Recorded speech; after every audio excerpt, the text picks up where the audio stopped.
आप सभी को नमस्कार, सुप्रभात। सार्थक government job point YouTube channel आप सभी लोगों का हार्दिक स्वागत करता है। जाहिर सी बात है, आप सभी लोग इस समय दुर्गा पूजा में व्यस्त होंगे और माँ दुर्गा से आप सभी लोगों की शुभकामनाओं की मांग हम करते हैं और आप सभी लोगों के हितों के लिए हम सभी लोग सदैव तत्पर हैं। हम सभी लोग कार्य करते रहेंगे और आप सभी लोगों से भी ये उम्मीदें करते हैं कि आप सभी लोग चैनल को सहयोगात्मक सहयोग जरूर देंगे। सहयोगात्मक सहयोग इसलिए कह रहा हूँ क्योंकि अगर आप सहयोग करते हैं तो वो दिखता है, ठीक है ना। जैसे हम कार्य करते हैं तो आप सभी लोगों को उसका परिणाम दिखता है, वैसे ही आप सभी लोग अगर सहयोग करेंगे तो वो चैनल पे दिखेगा। बाकी आपकी इच्छा है, आपकी मर्जी है। चलिए खबरों की शुरुआत कर लेते हैं। बोलते बोलते गला पड़ जाता है मेरा, है ना। इतना अधिक बोलना पड़ता है क्योंकि जब विद्यार्थी एकजुट होते हैं और हमारे मैसेज पे एकजुट होते हैं तो जाहिर सी बात है उनके बीच में जाना अत्यंत आवश्यक हो जाता है। और वो भी जानते हैं कि हाँ भैया का व्यस्त शेड्यूल है और नौकरी के साथ साथ सारी चीज़ें इनको करनी होती हैं, इसलिए अगर उनके पास हम आधे घंटे भी रुक गए तो भी वो सुकून और शांति के साथ अपना लोकतांत्रिक ढंग से प्रदर्शन कर लेते हैं। तो आप सभी लोगों को मैं बता दूं, बीएड पीआरटी में सम्मिलित करने के लिए जिस तरीके से हम सभी लोगों ने मुहिम चलाई और जिस तरीके से इस समय कोर्ट में केसेस चल रहे हैं बीपीएससी के, ठीक है ना, इन तमाम चीज़ों को लेकर के न्यायाधीश महोदय, क्योंकि एक ही केस को लेकर के 3-4 आदेश आ चुके हैं और हर बार कुछ न कुछ अलग आते हैं, है ना। जब हर बार अलग अलग आते हैं, अब एक 69,000 का मामला भी चला गया है कोर्ट में, तो जाहिर सी बात है वहाँ पे भी इन तमाम मुद्दों को लेकर के बहुत ज़्यादा जद्दोजहद हो रही है, ठीक। क्योंकि 28 मई सन 2018 की अधिसूचना और यूपी गवर्नमेंट ने तो एकदम स्पष्ट कर दिया इस चीज़ को कि यदि ऐसा कोई चीज़ें आती हैं तो जाहिर सी बात है हम केंद्र सरकार से तुरंत अध्यादेश की मांग करेंगे, ठीक है ना। इसके लिए पूरी तैयारियां भी हो चुकी हैं क्योंकि पुरानी भर्तियों में से अगर विद्यार्थियों को बाहर किया जाता है तो जाहिर सी बात है ये बहुत ही दुर्दमनीय होगा, है ना। और इस बात को न्यायालय भी कहीं ना कहीं समझ रहा है, ठीक है। और सबसे बड़ी चीज़ ये होती है, न्यायालय का कार्य है न्याय करना।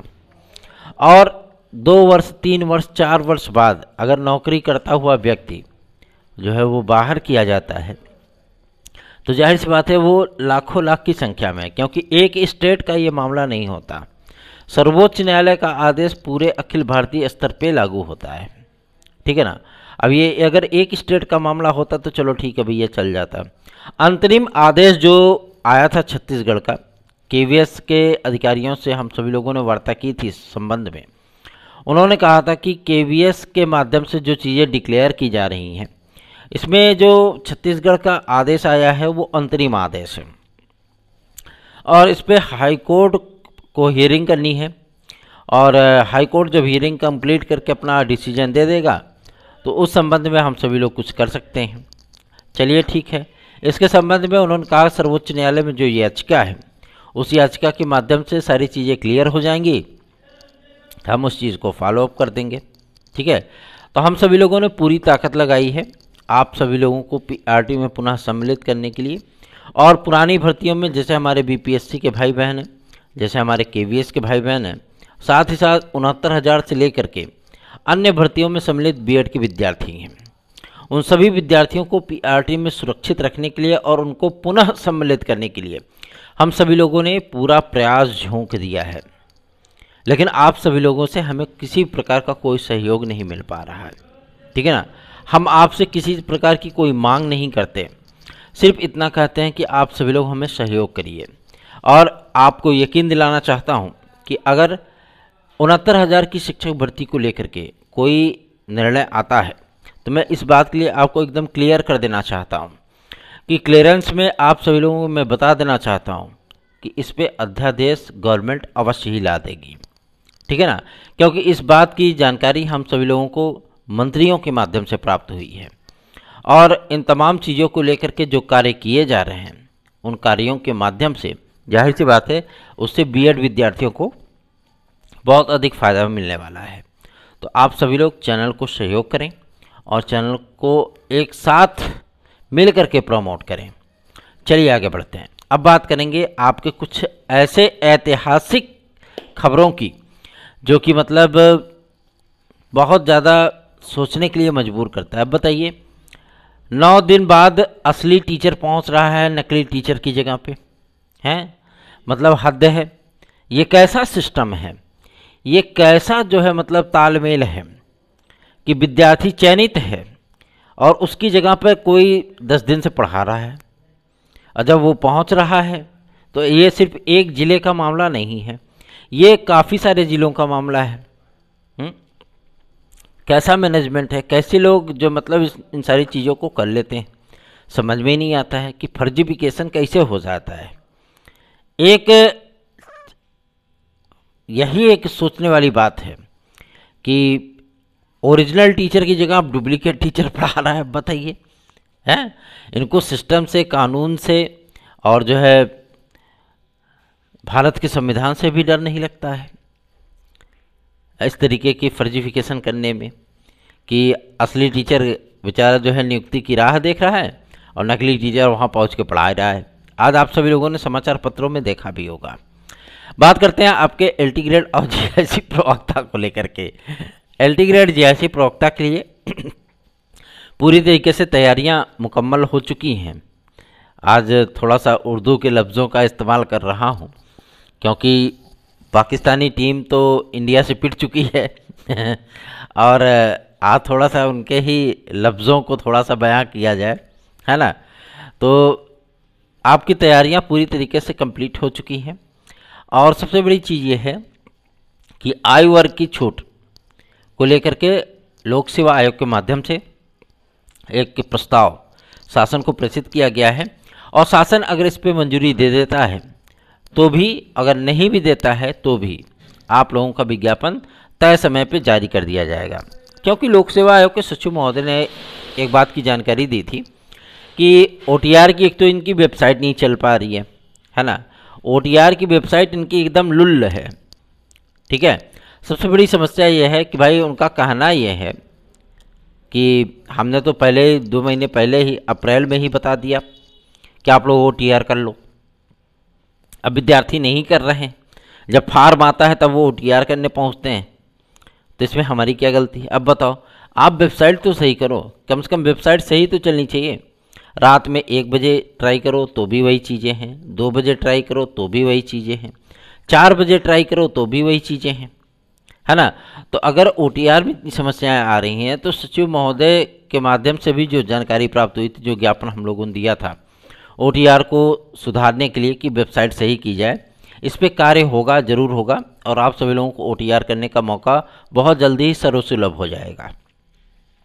एलटी ग्रेड जीआईसी प्रवक्ता में तकरीबन 21 से 24 लाख 24 लैक्स आप सभी लोगों को आवेदन देखने के लिए मिलने वाले हैं, दोनों को मिला करके एलटी और जीआईसी को। इतनी बड़ी संख्या में आवेदन होगा और इतनी बड़ी संख्या में विद्यार्थी रजिस्ट्रेशन भी करेंगे, एप्लीकेशन भी भरेंगे और इतनी ही बड़ी संख्या में विद्यार्थी फीस भी जमा करेंगे। तो जाहिर सी बात है, एक सोचने वाली बात है ना कि अगर इतनी बड़ी संख्या में विद्यार्थी अप्लाई कर रहे हैं तो वेबसाइट का वजन भी होना चाहिए ताकि विद्यार्थियों को किसी भी प्रकार की कोई समस्या ना होने पाए। ठीक, तो आप सभी लोगों से मैं गुजारिश करना चाहूँगा कि आप लोग एलटी ग्रेड जीआईसी प्रवक्ता की तैयारियाँ हमारे नोट्स से करिए 830 32 72 282 इस व्हाट्सएप नंबर पर।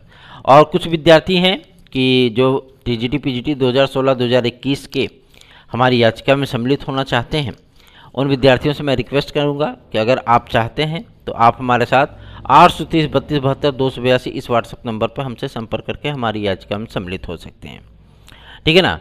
चलिए आगे बढ़ते हैं। इसमें जो सक्सेस की पॉसिबिलिटी है वो बहुत ज़्यादा है क्योंकि इसी आधार पर हम सभी लोगों ने 2016 के 68 विद्यार्थियों की नियुक्तियां हाईकोर्ट से करवाई हैं, ठीक है ना। तो अब सबसे बड़ी समस्या इस बात को लेकर के आती थी कि विद्यार्थियों के मन में एक सवाल होता है जिसको वो हमें व्हाट्सएप पे ट्रांसफ़र करते हैं और उन सवालों का जवाब जब उनको मिल जाता है तो उनके भी चेहरे की मुस्कान लौट आती है। तो जाहिर सी बात है, आप सभी लोगों के सहयोग और आपकी समस्याओं के निराकरण के हेतु जो कार्य करने वाला हूँ वो मैं पूरी ईमानदारी से करता हूँ, उसमें कोई दो राय नहीं। ठीक है ना। आप सभी लोगों का प्यार और स्नेह मिले, ये हमारी प्रथम प्राथमिकता में सम्मिलित होता है। चलिए आगे बढ़ते हैं। अब बात करेंगे आपके टीजीटी पीजीटी 2022 को लेकर के।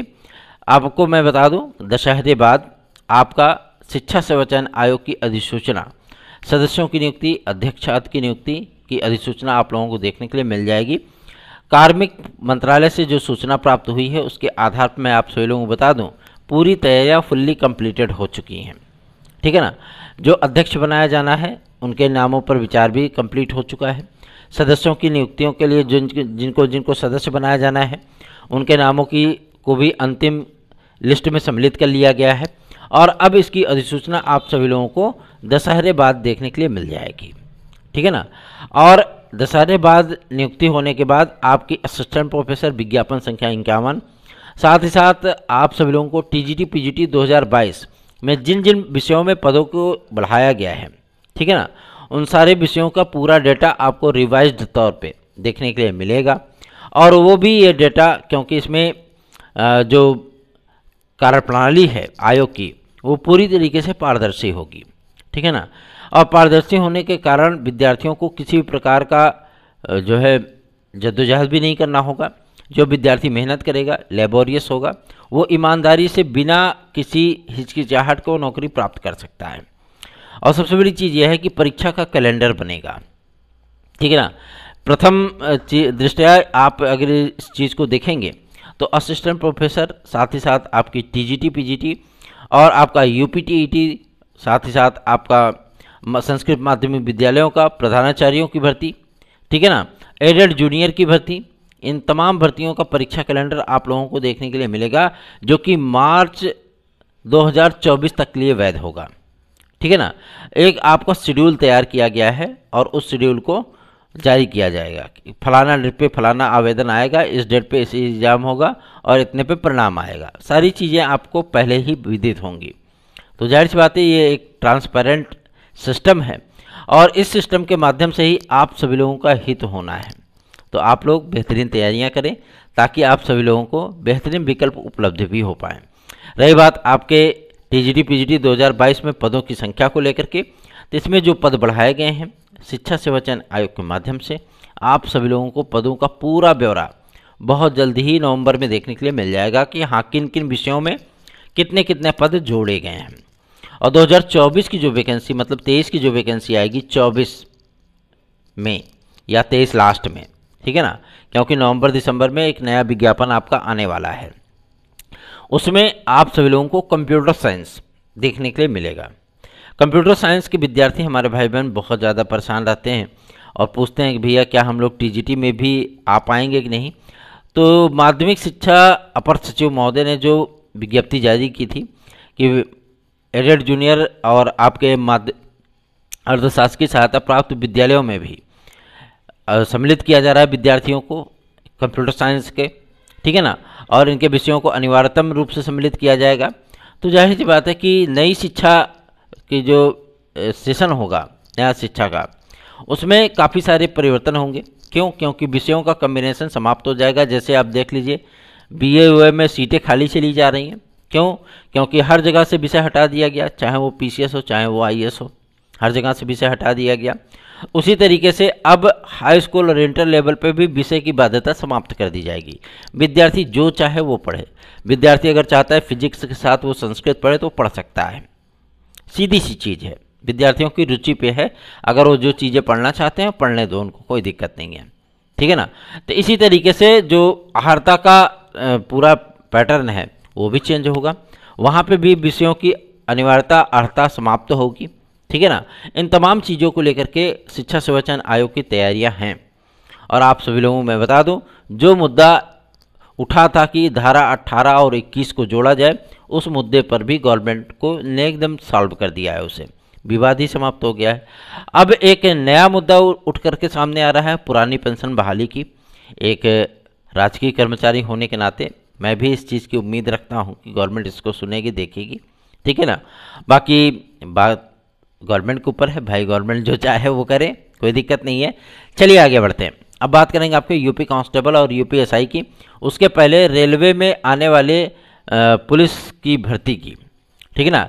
इसकी अधिसूचना आप सभी लोगों को बहुत जल्दी देखने के लिए मिल सकती है। 10,000 से अधिक पद होंगे आरपीएफ के, ठीक है ना। और आप सभी लोग इसकी बहुत दिन से इंतज़ार कर रहे थे। आपका ये इंतज़ार इसी अक्टूबर में समाप्त हो सकता है। तो आप सभी लोग अगर चाहें तो उसमें भी तैयारियां कर सकते हैं। और रही बात आपके यूपी कांस्टेबल और यूपी एसआई की, तो भैया उसकी तैयारियां कंप्लीट हो चुकी हैं, पूरी तरीके से कंप्लीट हैं। जिस दिन शासन ने आख्या अपनी दी एकदम टनाटन, यहाँ इतना एज रिलैक्सेशन रहेगा, इन विद्यार्थियों को इतना एज रिलैक्सेशन दिया जाएगा, उसी दिन आपका विज्ञापन जारी हो जाएगा, ठीक है। और ये विज्ञापन आप सभी लोगों का 4-5 महीने के भीतर इसको कंप्लीट करने की जो टारगेट दिया गया है, फिलहाल इतने में तो नहीं कंप्लीट हो पाएगा, लेकिन कुछ प्रक्रियाएं आपकी आगे बढ़ जाएंगी। तब तक लोकसभा का अधिसूचना जारी हो जाएगी मार्च में, और मार्च में जब अधिसूचना आ जाएगी तो जाहिर सी बात है आप सभी लोगों को काफ़ी सारी चीज़ें परिवर्तित होती हुई नजर आएंगी, ठीक है। तो अभी आप सभी लोगों को थोड़ा सा इंतज़ार ज़रूर करना है, लेकिन आपकी काफ़ी सारी प्रक्रियाएं वो आगे बढ़ने वाली हैं, ठीक है ना। तो आप लोग पॉजिटिव इंटेंट के साथ आगे बढ़िए, पॉजिटिव सोच रखिए, पॉजिटिव अप्रोच रखिए, और डेडिकेशन के साथ, मोटिवेशन के साथ अपनी तैयारियों पर फोकस करिए। रही बात आपके पीआरटी के मुद्दे को लेकर के, तो पीआरटी में हम सभी लोग प्रयास कर रहे हैं, लगातार प्रयास कर रहे हैं, और सर्वोच्च न्यायालय से जीत हम सभी लोगों की सुनिश्चित है, ठीक है ना। जिस तरीके से हम लोगों ने अपने वकीलों के साथ पूरा मंतव्य किया है, जाहिर सी बात है उसमें हम लोगों को राहत मिलेगी, मतलब बीपीएससी के भाई बहनों को राहत मिलेगी और केवीएस के भाई बहनों को राहत मिलेगी, ठीक है ना।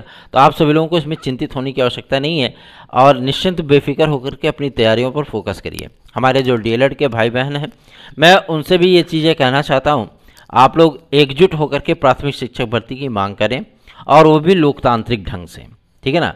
किसी भी प्रकार की अराजकता ना फैलाएं, ठीक। और आपकी नैतिक मांग है भाई, आप लोकतांत्रिक ढंग से उसको शासन के सम्मुख रख सकते हैं अपनी मांगों को, और किसी भी प्रकार की अनैतिकता न फैलाएं, किसी भी प्रकार का कोई ऐसा कार्य न करें जो कि आपके कैरियर पे, जो कि आपके किसी प्रकार के भविष्य पर क्वेश्चन मार्क लगा दे, ठीक है ना। ऐसा कार्य बिल्कुल भी ना करें। बाकी आप सभी लोग अपना सहयोग और अपना आशीर्वाद इस चैनल को अवश्य प्रदान करें, और आप लोगों का सहयोग और आशीर्वाद हमारे लिए बहुत ज़्यादा महत्वपूर्ण है। चाहे वो हमारे डीएलएड के भाई बहन हो, चाहे वो बीएड के भाई बहन हो, चाहे वो किसी भी प्रतियोगी परीक्षा की तैयारी करने वाले हमारे भाई बहन हों। अगर आप लोग चाहते हैं कि हम आपको नोट्स उपलब्ध करा पाएँ, तो आप टेक्स्ट बुक से बने हुए मैटर जो किताबों से तैयार किए जाते हैं, गाइड से नहीं किताबों से, आप सभी लोगों को उपलब्ध कराया जाएगा। आप 830 32 72 282 इस व्हाट्सएप नंबर पर हमसे संपर्क कर लीजिए। टीजीटी पीजीटी 2016-2021 की याचिका में जो सम्मिलित हमारे भाई बहन हैं, जिन्होंने हमसे संपर्क कर लिया ठीक है, जिन्होंने नहीं संपर्क किया है प्लीज़ एंड प्लीज़ वो हमसे संपर्क कर लें 830 32 72 282 इस व्हाट्सएप नंबर पर। धन्यवाद। आप सभी का दिन शुभ हो।